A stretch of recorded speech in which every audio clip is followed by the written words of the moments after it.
Welcome to study Buddha. आज है 31 मई 2024 और 31 मई से बनने वाले सभी महत्वपूर्ण प्रश्नों पर हम डिस्कस करेंगे। साथ में प्रत्येक प्रश्न से संबंधित मैं इम्पोर्टेंट फैक्ट भी बताऊंगा, इसलिए आप इस वीडियो को अंत तक जरूर देखें।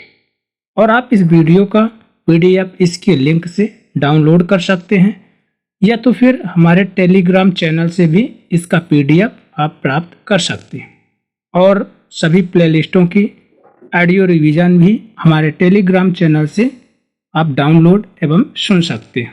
तो शुरू करते हैं आज का करंट अफेयर। पहला प्रश्न है, हाल ही में कौन सा देश 2024-26 के लिए कोलंबो प्रोसेस का अध्यक्ष बना? Which country has recently become the chairman of Colombo process for 2024-26? Option number A है भारत यानी इंडिया, ऑप्शन नंबर बी है Sri Lanka and option number C है Myanmar and option number D है इनमें से कोई नहीं एंड नॉन ऑफ दीज। इसका सही आंसर है ऑप्शन नंबर ए भारत यानी इंडिया। तो विदेश मंत्रालय के प्रवक्ता रणधीर जायसवाल ने सोशल मीडिया मंच एक्स पर जारी पोस्ट में बताया कि सुरक्षित, व्यवस्थित और कानूनी प्रवास को बढ़ावा देना। तो promoting safe, ordinary and legal migration, External Affairs Ministry spokesperson Ranveer Jaiswal said in the post on the social media platform X। बाद में कोलंबो प्रोसेस की स्थापना के बाद पहली बार 2024-26 के लिए इसकी अध्यक्षता संभाली है। India has assumed the chairmanship of the Colombo process for 2024-26 for the first time since its inception।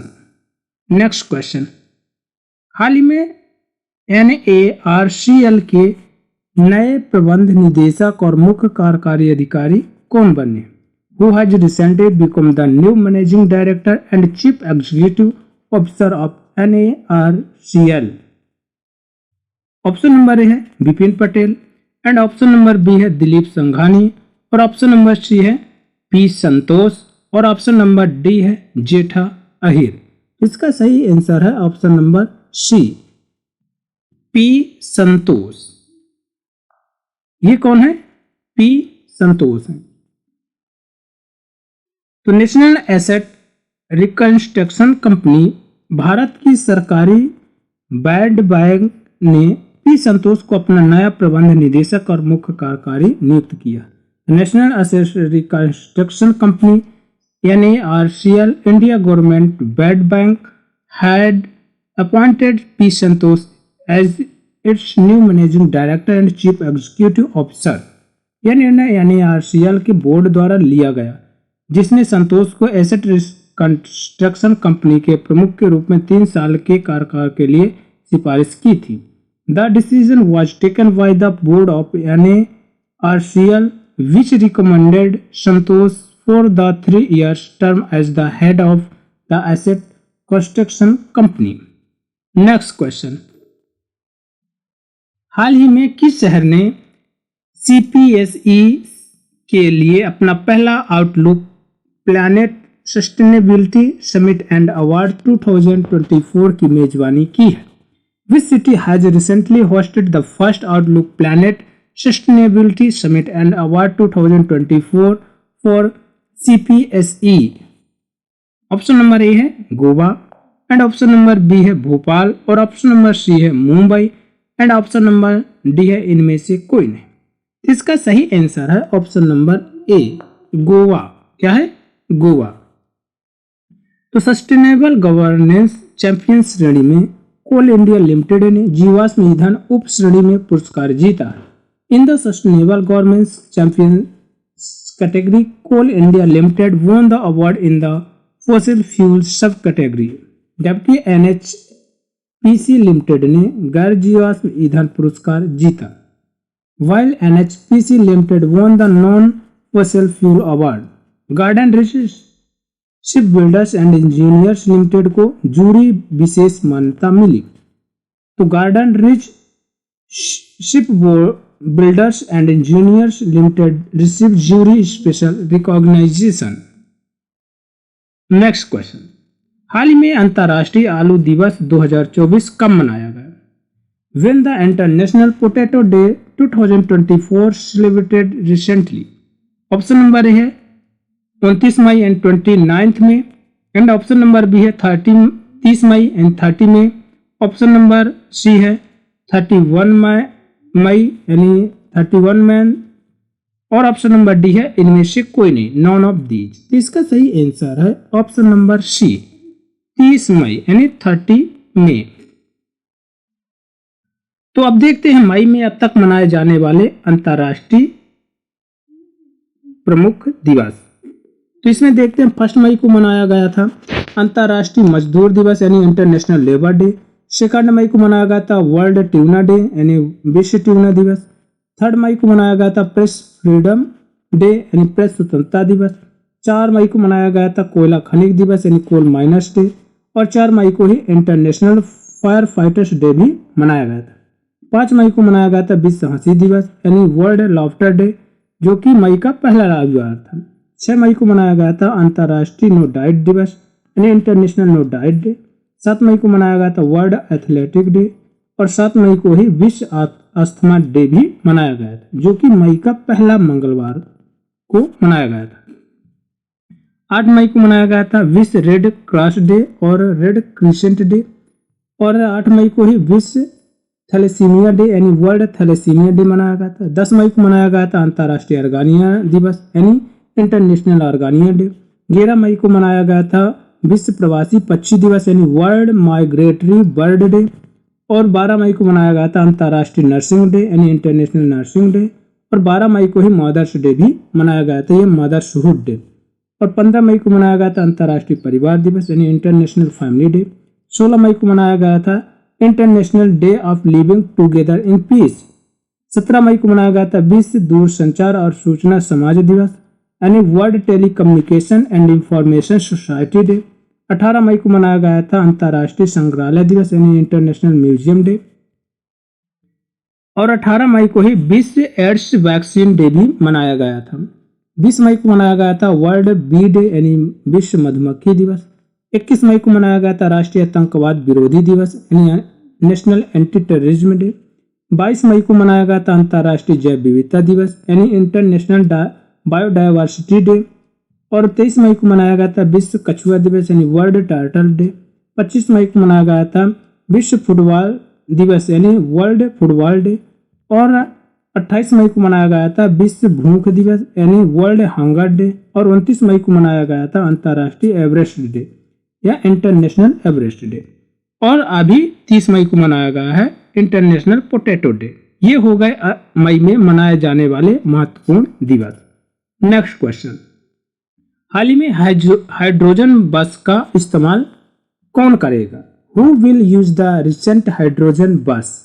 Option number A है भारतीय सेना यानी Indian army, option number B है दिल्ली पुलिस यानी Delhi police, option number C है परिवहन एवं पर्यटन मंत्रालय यानी ministry of transport and tourism, option number D इनमें से कोई नहीं यानी नॉन ऑफ दीज। तो इसका सही आंसर है ऑप्शन नंबर ए भारतीय सेना यानी इंडियन आर्मी। तो अभी इंडियन आर्मी हाइड्रोजन बस चालू करने वाली। तो हाइड्रोजन बस में 37 लोगों की बैठने की क्षमता रहेगी। तो the hydrogen bus has the seating capacity of 37 people. इसके टैंक को एक बार में 30 किलोग्राम हाइड्रोजन से भरा जा सकता है। इस tank can be filled with 30 kg of hydrogen at a time, और जिसके बाद बस को करीब 250 से 300 किलोमीटर तक चलाया जा सकता है। After which the bus can be driven for about 50 to 100 kilometres. Next question, हाल ही में सोनी इंडिया के नए सीईओ के रूप में किसे नियुक्त किया गया? तो who has recently appointed as the new CEO of Sony India? Option number है NP Singh, option number B है Gaurav Banerjee, and option number C है दिलीप संघानी, और ऑप्शन नंबर डी है इनमें से कोई नहीं। तो इसका सही आंसर है ऑप्शन नंबर बी गौरव बनर्जी। ये कौन है? गौरव बनर्जी है। इसके पहले एनपी सिंह थे। तो साल 2009 में वह स्टार प्लस के लिए कंटेंट स्ट्रेटजी के प्रमुख नियुक्त किए गए। इन 2009 he was appointed head of content strategy for star plus. Banerjee ने दिया और बाती, हम और ससुराल गेंदा फूल जैसे हिट शो के साथ चैनल में महत्वपूर्ण भूमिका निभाई है। Banerjee played a significant role in the channel with hits shows like Diya Aur बाती, हम एंड ससुराल गेंदा फूल। नेक्स्ट क्वेश्चन, हाल ही में बीमा क्षेत्र में IRDAI ने ऑडिट कार्यकाल को कितने वर्ष के लिए निर्देश जारी किए हैं? तो recently IRDAI issued instruction to make the audit tenure in the insurance sector how many years? Option number A है 4 साल यानी 4 ईयर, ऑप्शन नंबर बी है 10 साल यानी 10 ईयर, ऑप्शन नंबर सी है 5 साल यानी 5 ईयर और ऑप्शन नंबर डी है इनमें से कोई नहीं, नॉन ऑफ दीज। इसका सही आंसर है ऑप्शन नंबर ए 4 साल यानी 4 ईयर के लिए। तो बीमा उद्योग में कारपोरेट प्रशासन को मजबूत करने के उद्देश्य से भारतीय बीमा नियामक और विकास प्राधिकरण यानी IRDAI ने बीमा कंपनियों के साथ वैधानिक लेखा परीक्षकों की नियमित संपर्क की अवधि को 10 साल से घटाकर 4 साल कर दिया। With an aim to strengthen corporate government in the insurance industry, the insurance regulatory and development authority of India has reduced the period of regulator engagement of statutory auditor with insurance companies from 10 year to 4 year. Next question.